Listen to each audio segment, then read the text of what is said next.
You didn't make a mistake. You didn't fall out of alignment. And the universe isn't testing you. Something else is happening.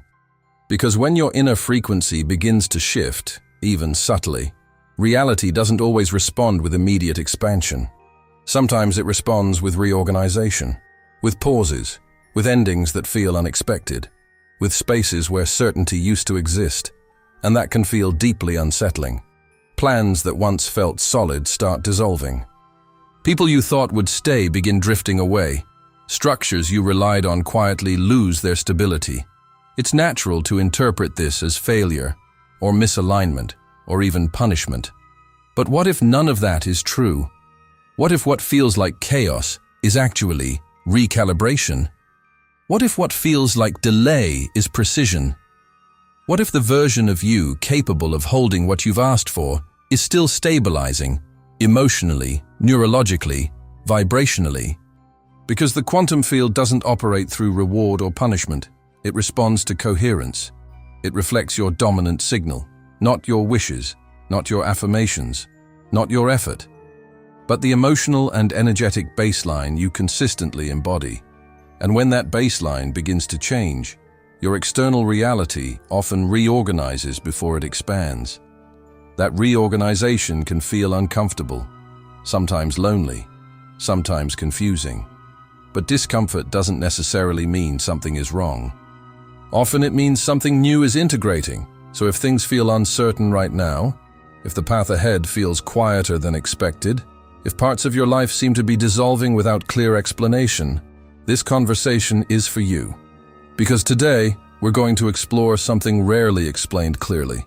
Why the universe doesn't test you, why preparation often looks like disruption, and why the space between the old version of you and the emerging one is not empty at all. It's where coherence forms. And once coherence stabilizes, reality tends to follow. Let's go deeper. There's a moment in every deep transformation where life starts to look unstable. Not dramatically at first, often subtly. Plans shift, conversations change tone, opportunities pause, certainties soften. And because we're conditioned to associate stability with progress, this phase can feel like regression, like something went wrong, like alignment slipped away. But in quantum terms, alignment rarely looks like immediate expansion. It often looks like restructuring, because when your internal frequency begins to change, your emotional baseline, your expectations, your sense of identity, anything built on the previous version of you naturally begins to lose resonance. Not as punishment, as coherence. Think about it this way. A radio doesn't punish you when you change the station. It simply stops receiving the old signal. The quantum field operates similarly. It reflects consistency of frequency, not intensity of desire. And when your signal shifts, even slightly, the field begins adjusting the external environment to match that new internal coherence. That adjustment can look like loss, but often it's filtration. Relationships that depended on the old version of you may feel distant. Goals shaped by outdated beliefs may lose emotional charge. Paths that once felt certain may start feeling strangely heavy. This isn't collapse, it's recalibration. Joe Dispenza often describes this as the lag between internal change and external evidence. Your nervous system updates first. Your emotional patterns begin stabilizing. Your identity reorganizes. And only after that does physical reality catch up. But while that lag exists, it can feel like nothing is working. That's when doubt usually enters. Did I do something wrong? Am I out of alignment? Was I mistaken about my direction? These questions are natural, but they often come from the mind trying to restore familiarity, not from actual misalignment. Because the unknown can feel threatening even when it's beneficial. The nervous system prefers predictable discomfort over unfamiliar possibility. So when your reality begins shifting away from what's known, even if what's known wasn't ideal, there can be resistance. That resistance isn't sabotage, it's adaptation, and adaptation takes time.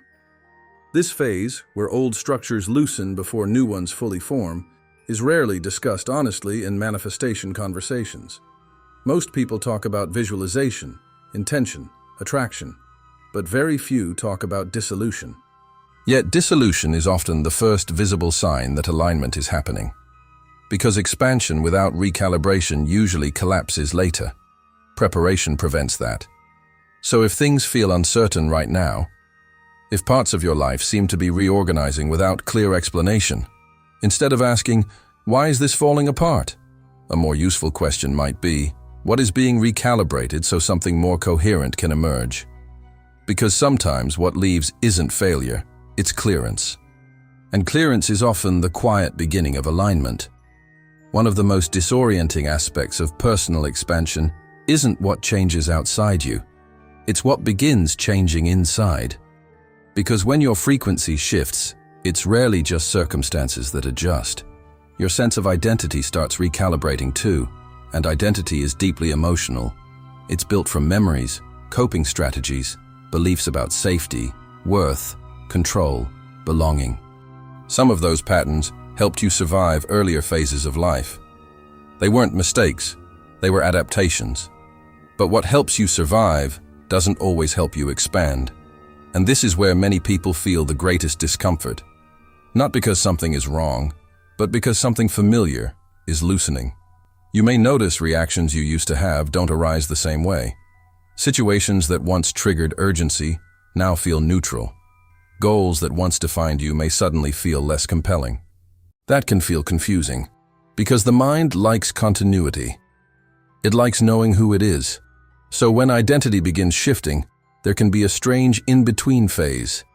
You're no longer fully the person you were, but you don't yet feel fully like the person you're becoming.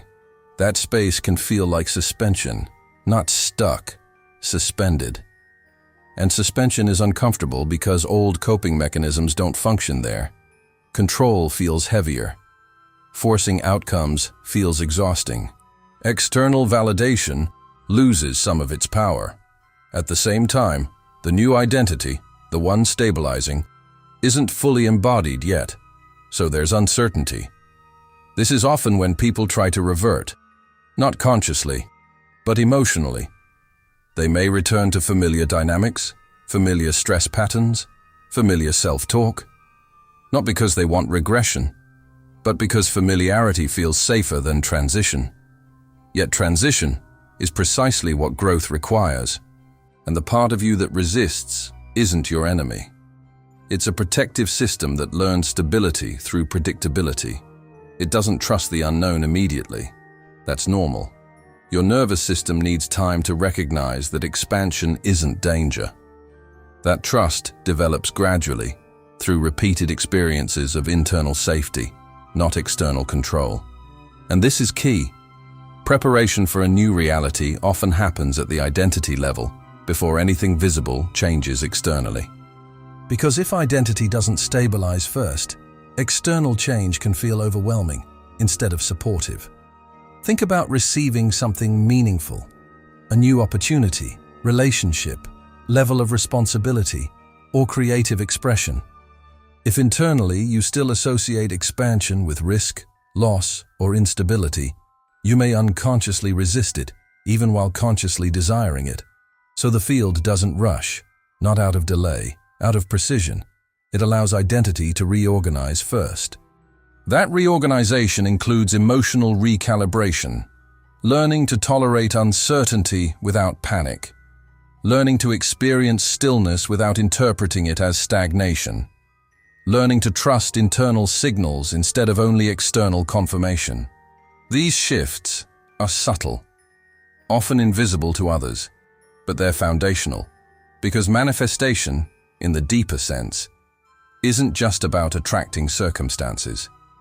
It's about becoming the version of you who can hold those circumstances sustainably. And that becoming is rarely dramatic. More often, it's quiet integration. Moments where you notice you're reacting differently. Moments where you pause instead of pushing. Moments where you trust without needing immediate proof. Those moments may seem small, but they signal identity coherence forming. And once identity stabilizes, reality usually follows. One of the most common misunderstandings in manifestation conversations is the idea that desire alone creates reality. It sounds appealing, simple, motivating, but it's incomplete. Because the quantum field doesn't respond primarily to what you want. It responds to what you consistently embody. And those two things don't always match. You can consciously desire expansion while unconsciously broadcasting fear. You can visualize success while emotionally expecting disappointment. You can repeat affirmations while internally negotiating with doubt. This isn't hypocrisy. It's human complexity. But the field responds to coherence, not intention. Think of frequency as emotional consistency over time, not a momentary state, not a forced mindset, but the baseline tone your nervous system stabilizes into when you're not trying. That baseline reveals more than words ever can. If there's chronic urgency beneath your goals, the signal often translates as lack. If there's subtle fear beneath ambition, the field reflects caution. If there's internal contradiction, hope mixed with distrust, reality may appear inconsistent too, not as punishment, as resonance. This is why trying harder sometimes seems to slow things down, because effort, when driven by tension, often carries resistance within it. And resistance, energetically speaking, is simply a signal saying, I don't fully believe this is safe yet. That doesn't mean you shouldn't act. Action matters. But action aligned with inner coherence feels different from action driven by anxiety. Aligned action tends to feel grounded, measured, sustainable. Anxiety-driven action often feels urgent, compulsive, exhausting, and the field reflects those distinctions. This is also why manifestation rituals alone don't create lasting results. Visualization, journaling, affirmations, they can be powerful tools, but only if they support genuine emotional integration. Otherwise, they become performance. And performance, while convincing externally, rarely stabilizes internally. Coherence comes from honesty first, being willing to notice where doubt still exists, where control still feels necessary, where worth still feels conditional, not to fix immediately, just to acknowledge. Because acknowledgement reduces internal contradiction, and reduced contradiction increases clarity of signal. There's another layer here too. Frequency isn't just emotion, it includes physiology. Your nervous system plays a major role in what you broadcast. Chronic tension, hypervigilance, emotional suppression. These states influence how you perceive opportunities, relationships, risk, timing. So alignment isn't purely mental, it's embodied. Breathing patterns, posture, pacing of speech, quality of attention. These subtle physiological signals communicate safety or threat to your system and indirectly shape your external behavior, which then influences outcomes. So when people say be in the vibration, it's not about forcing positivity.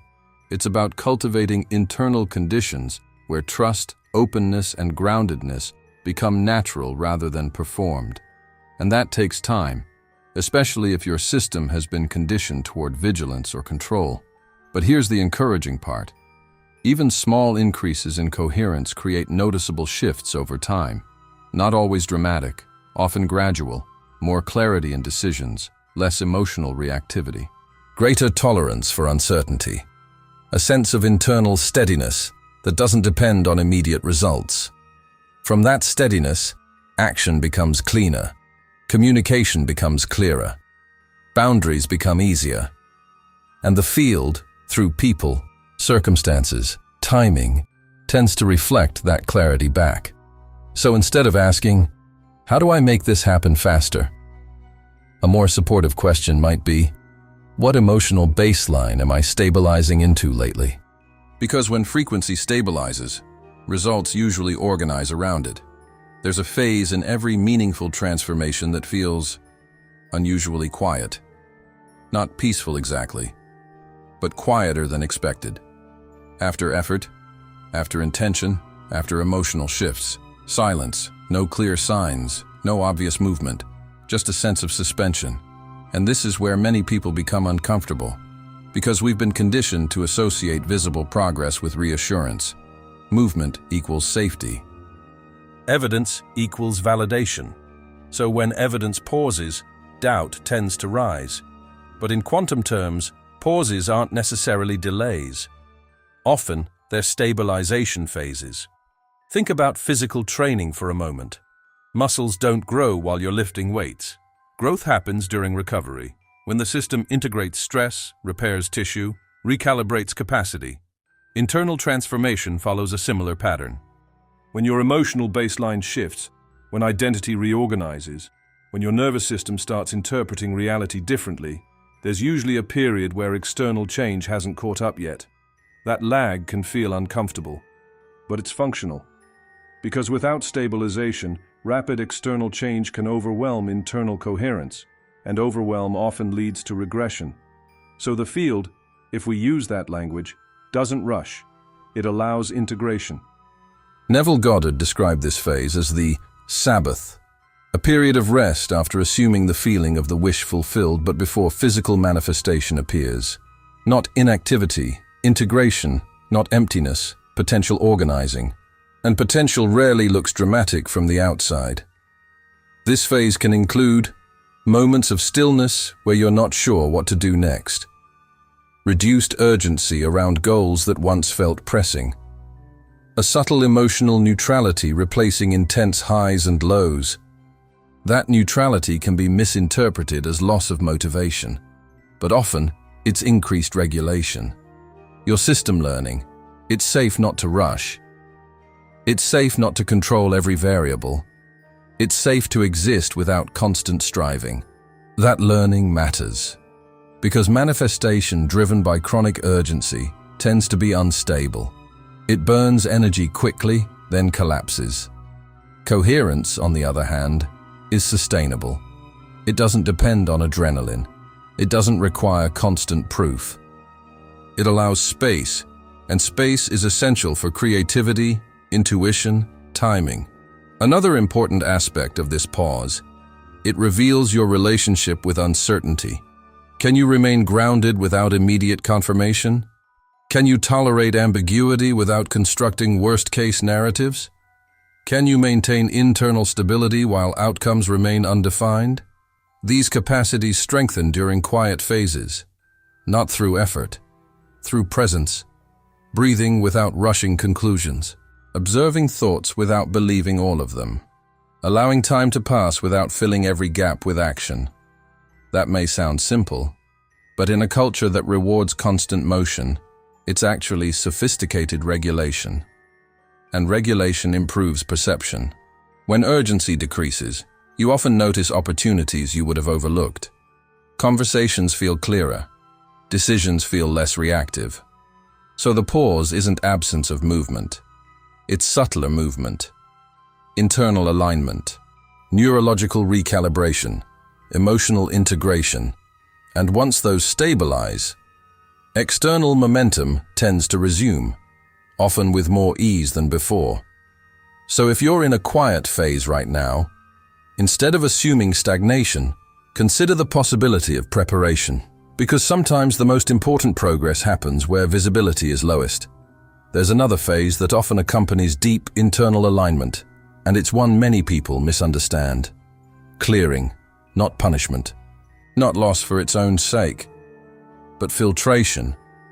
Because when your internal frequency begins stabilizing into something new, anything strongly anchored in the old frequency can start feeling incompatible.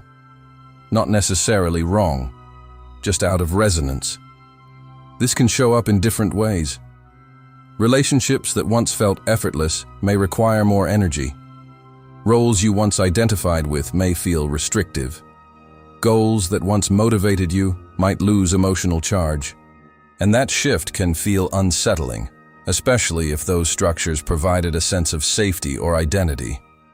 The instinct is often to hold tighter, to preserve familiarity, to maintain continuity, to avoid the discomfort of change. But coherence sometimes requires release, not dramatic release, often gradual, subtle distancing, changing priorities, a quieter emotional detachment from things that once felt central. This isn't rejection of the past, it's recalibration toward the present. If we frame it energetically, you could say your signal is becoming cleaner, less mixed with conflicting expectations, outdated fears, or inherited narratives. And a cleaner signal tends to produce clearer reflections. Practically, that might mean more precise communication, healthier boundaries, decisions aligned with current values rather than past conditioning. From the outside, this can look like loss. From the inside, it often feels like simplification, less noise, less internal contradiction, more clarity about what genuinely resonates. There's also a physiological component. As emotional patterns shift, the nervous system often reorganizes. Stress responses may change. Tolerance for overstimulation may decrease temporarily. You may find yourself preferring quieter environments, slower pacing, more intentional interactions. This isn't withdrawal, it's recalibration. Your system learning to operate without constant hypervigilance or urgency. And that learning improves signal stability, because chronic stress introduces variability into perception, decision-making, and communication. Reduced stress tends to increase coherence, emotionally, cognitively, behaviorally. Another important aspect of clearing, it creates capacity. Capacity for new relationships, new opportunities, new creative directions, new internal narratives. Without capacity, expansion can feel overwhelming. So clearing isn't emptying for the sake of emptiness. It's creating space for sustainability. And sustainability matters more than intensity. Intensity can initiate change. Sustainability maintains it. This phase also invites reflection. Which habits still serve your current identity? Which commitments feel aligned? Which expectations belong to a previous chapter? These questions aren't meant to force immediate answers. They're meant to increase awareness. And awareness itself often initiates adjustment naturally. So if parts of your life feel like they're simplifying, reorganizing, or becoming quieter, instead of assuming something is missing, consider that something may be clarifying, because coherence tends to reduce excess, and reduced excess often precedes expansion. Not always dramatically, often steadily, and steady growth tends to last. There's a subtle paradox in personal transformation that isn't often discussed clearly. The more intensely you try to force alignment, the more resistance you often feel. Not because effort is wrong. Effort has its place. But effort driven by tension sends a very different signal than effort emerging from clarity. And the quantum field, or if you prefer, reality itself, tends to respond to that distinction. Force usually carries urgency. Urgency often carries fear. And fear, even when subtle, introduces noise into your signal. That noise shows up in behavior, overthinking decisions, second-guessing timing, seeking constant reassurance, trying to control variables that aren't actually controllable. From the inside, this can feel like determination. From an energetic perspective, it often resembles resistance. Because resistance isn't always obvious struggle. Sometimes it's excessive effort attempting to compensate for internal doubt. And doubt is human. It's not something to eliminate completely. But when doubt drives action, coherence tends to decrease. Aligned action feels different. It usually emerges from a regulated nervous system, not from adrenaline, not from fear of missing out, not from pressure to prove something. Aligned action tends to feel measured, intentional, sustainable. It doesn't mean passive, it means responsive rather than reactive. Abraham Hicks often frames this as the difference between allowing and forcing. Allowing isn't inaction. It's action taken without internal friction. And internal friction is worth noticing. Tightness in the chest before decisions. Mental looping that doesn't resolve. A sense of urgency that doesn't quite match reality. These signals aren't obstacles, they're feedback. They indicate where the system may need regulation before further action. Because clarity improves decision quality, and decision quality shapes outcomes. Another layer to this, forcing often comes from a belief that if you don't push, nothing will happen. That belief can originate from past experiences where effort was necessary for safety or recognition. But growth phases sometimes require a different skill. Trusting timing, not blindly, not passively, but with enough internal stability to act when appropriate rather than constantly. Trust reduces cognitive load. When you trust the process, whether you call it the field, life, timing, or simply your own unfolding, your attention becomes available for perception rather than protection. And perception enhances opportunity recognition. You notice subtleties. You hear nuance in conversations. You sense alignment earlier. That responsiveness is often more effective than constant pushing. There's also a physiological benefit. Reduced urgency lowers stress hormones. Lower stress improves executive function. Improved executive function supports better planning, communication, creativity. So allowing isn't just philosophical, it's practical. Of course, there are moments that require decisive action. Alignment doesn't eliminate effort, it refines it. Action taken from coherence tends to create momentum without burnout. Action taken from fear often creates exhaustion without resolution. So if you notice yourself pushing harder lately, trying to accelerate outcomes, feeling pressure to prove progress, instead of increasing effort immediately, consider pausing long enough to check internal alignment. Breath, posture, emotional tone. Sometimes a small internal adjustment changes the quality of external action significantly, because when coherence leads, force becomes unnecessary, and movement tends to feel smoother. Coherence isn't a moment, it isn't a mood, and it definitely isn't something you perform for the universe. It's a practice.